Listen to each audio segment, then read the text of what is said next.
Hello, I'm Tuệ An. Welcome to Insightful Journey. Have you ever wondered where true peace lies amidst the worries of daily life? Today, let's sit down, take a deep breath, and we will untangle the knots in your heart together. Have you ever thought, once I earn this amount of money, I will be happy? Then you achieved it. But the joy lasted only a few days, perhaps just a few hours, only to be immediately followed by a new fear, bigger than the fear of poverty you had before. There is a cruel truth. 90% of us suffer not because we lack money, but because we never know what enough is. Money, instead of being a tool, becomes the most brutal master controlling our emotions. Let me tell you the story of Min, a friend in whom perhaps you will see a reflection of yourself. Min grew up in a modest family. Since childhood, he was haunted by his mother's sighs when paying school fees, and his father's look of embarrassment when the old motorcycle wouldn't start on a cold winter morning. Min swore to himself, "When I grow up, I must be rich. Having money is having everything. Having money means the end of suffering." And Min succeeded. At 32, Min was promoted to regional sales director. His salary tripled. The day he got the news, Min shouted in his car, feeling like the whole world was in his hands. He immediately called his wife. "Honey, our lives have changed. Let's go look for a new house, a new car. From now on, we don't have to check the prices at the supermarket anymore." But, strangely, that joy lasted only 1 week. When his salary increased, Min moved his family to a more luxurious apartment. Service fees increased. The children switched to an international school. The $80 suits were replaced with $800 ones to match the status of his partners. One night around 2 a.m., Min's wife woke up and saw her husband still sitting on the balcony, holding a cigarette, his eyes lost as he stared at his phone screen. His wife asked, "What's wrong? Your salary is high now. Why are you losing more sleep than when we lived in a rented house?" Min turned around, his eyes lined with red veins. He said, "You don't understand. Before, if I lost my job, I only worried about food money. Now, if I lose this position, I lose everything. The children's tuition, the mortgage, the image I have to maintain. I'm afraid. I'm so afraid." It turned out the director's chair was not the throne Min imagined. It was a golden cage. The more he earned, the more Min feared losing it. He started being stingy with small pleasures. He ate at luxury restaurants, but in his head he kept calculating, "This meal costs a whole week's salary for my employees. Is it worth it? What if sales drop next month?" Min became richer, but his smile became poorer.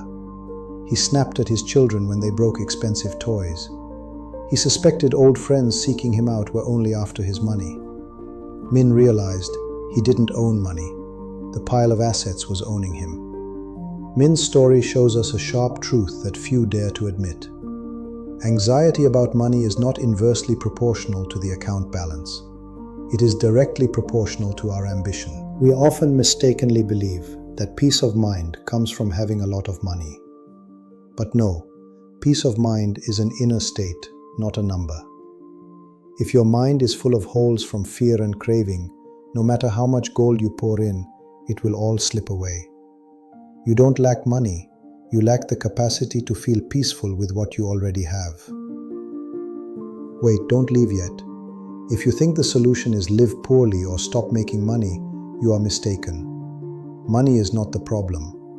But there is a psychological secret behind this anxiety, that if you don't realize, you will spend your whole life running on a treadmill. The faster you run, the more exhausted you become, but you never reach the finish line. That secret lies right in the next section. Let's analyze this suffering with Tuệ An from 3 perspectives: psychology, real life, and Buddhism. First, from a psychological standpoint, Min, and many of us, are falling into the trap called the hedonic treadmill. As your income increases, your expectations and needs also increase. Do you think the new car will make you happy forever? No, our brain adapts extremely quickly. After 2 weeks, the luxury car becomes normal, and you crave an even more luxurious one. The gap between what I have and what I want always exists, creating a permanent void of dissatisfaction. That's why someone earning $400 worries about lacking $400, and someone earning $4,000 worries about lacking $4,000. Second, from the perspective of applied Buddhism, the root of this suffering lies in greed and ignorance. In Buddhism, there is the concept of the hungry ghost, beings with stomachs as big as mountains but throats as thin as needles. No matter how much they eat, they are never full. No matter how much they drink, they are still thirsty. When we let greed guide us, we turn ourselves into hungry ghosts in everyday life. We eat money, we drink fame, but our souls remain starved for peace. The Buddha taught about the principle of impermanence. Money, in essence, is a flow, currency, a stream of water. It comes and it goes. But we want it to be permanent, meaning we want it to stay forever, to only increase, not decrease. Trying to clutch a stream of water only makes it slip through your fingers faster and causes us suffering from powerlessness. Back to Min's story. Why was he afraid? Because he equated self-worth with assets. He thought, if I don't have money, I am nobody. This is an extremely dangerous cognitive trap. When you attach your value to external things, house, car, money, when those things fluctuate, your spiritual life fluctuates with them. We are anxious, not because we won't have food tomorrow, but because our ego fears being hurt, fears being looked down upon. Saving face sometimes costs more than the living expenses themselves. So how do we escape this cage? Tuệ An is not advising you to stop making money. Money is very important. It is a means to care for loved ones and do good deeds. But we need to change our relationship with money. Here are 3 simple steps of practice that Tuệ An wants you to try today. Step 1. Practice contentment in consumption. Before buying any item over $20 or a price point appropriate for you, set the 24-hour rule. Stop and ask yourself, do I want it or do I truly need it? Most anxiety comes from spending money on things we don't need, just to impress people we don't even like. Be bold in cutting down expenses for saving face. When the burden of expenses decreases, the fear of losing your job or taking a pay cut will naturally diminish by half. A personal hard-won experience I share with you. In my spare time, I also scroll through Amazon or shopping sites. I comfortably put items I like into the shopping cart. But the secret is, I don't click checkout immediately. I just leave them there. After 2 weeks or a month, I open the cart to review. If I still need it, I buy it. Otherwise, I delete it. And the result is, I probably end up laughing at myself and being glad I didn't buy those quite silly things 80% of the time. It turns out it was just a fleeting emotion. Try it. It's very effective. Step 2. Separate value and price. Every morning, look in the mirror and tell yourself, my value lies in my heart, my intelligence, and my kindness, not in my bank balance. When you understand that whether you ride a motorbike or a car, you are still a good father, a sincere friend, then financial fluctuations will no longer have the power to hurt your self-esteem. Step 3. Shift from a possession mindset to a stewardship mindset. See yourself as a manager of the universe's treasury. Money comes. You use it for beneficial purposes, raising children, supporting parents, helping the poor. Money leaves. You know it has fulfilled its mission. Don't try to possess it. When your mind is open to giving, the fear of loss will disappear.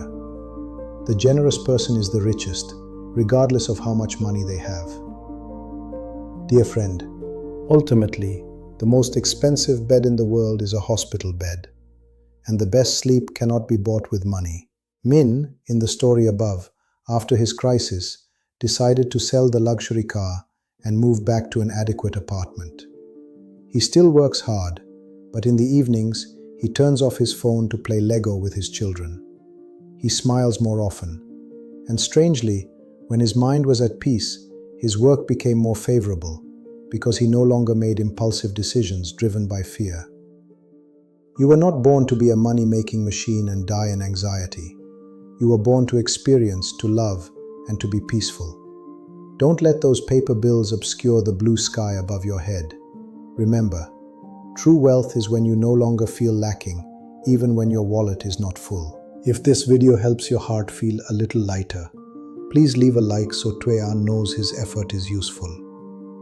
And if you find empathy here, subscribe to the channel so we can continue this healing journey, one step at a time. Remember, I am still here if you need me.